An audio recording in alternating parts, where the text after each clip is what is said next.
All right, so back to the book. So, we're going 40 years into the future, into 1946. The Mafia is now basically a national crime syndicate. There's one in every city, and they've expanded out of the Italian neighborhoods. And in 1946, they had made lots of money in Prohibition. All these gangsters had got rich selling illegal alcohol. And not only that, but like the gangsters who kind of took over were also massive heroin smugglers. Lucky Luciano and Santo Trafficante, Santo Trafficante Sr., specifically were basically the two largest heroin smugglers in America. And if you look at Prohibition, I mean, there were lots of Prohibition gangs, but the ones who really came into power afterwards were the ones who were also selling heroin. So it's 1946. The Mafia kind of helps with the war effort. In World War II, they help get rid of German spies in the Brooklyn docks. They also send word to kind of the La Cosa Nostra in Sicily to basically help with the U.S. invasion of Italy. Which is crazy. Well, the Mafia... That makes sense. The Mafia hated Benito Mussolini.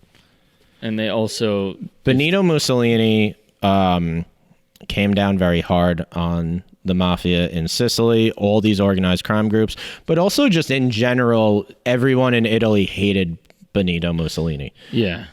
It wasn't like it wasn't like Hitler in Germany. There wasn't the Mussolini youth program. People hated this guy.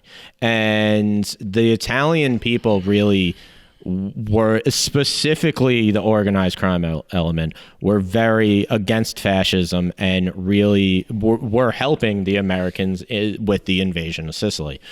So because of that, the national boss of the American Mafia, Charlie Lucky Luciano, he was in prison, but instead he gets deported to Italy. Yes. And basically, for a little bit, he's running the American mob from Italy. So the Mafia kind of has this idea of, we're going to get all of our money together, and we're basically going to buy a city. A city where you can gamble and you could do whatever you want, and it'll basically be a city that we can run. And first, they try to do it with Las Vegas.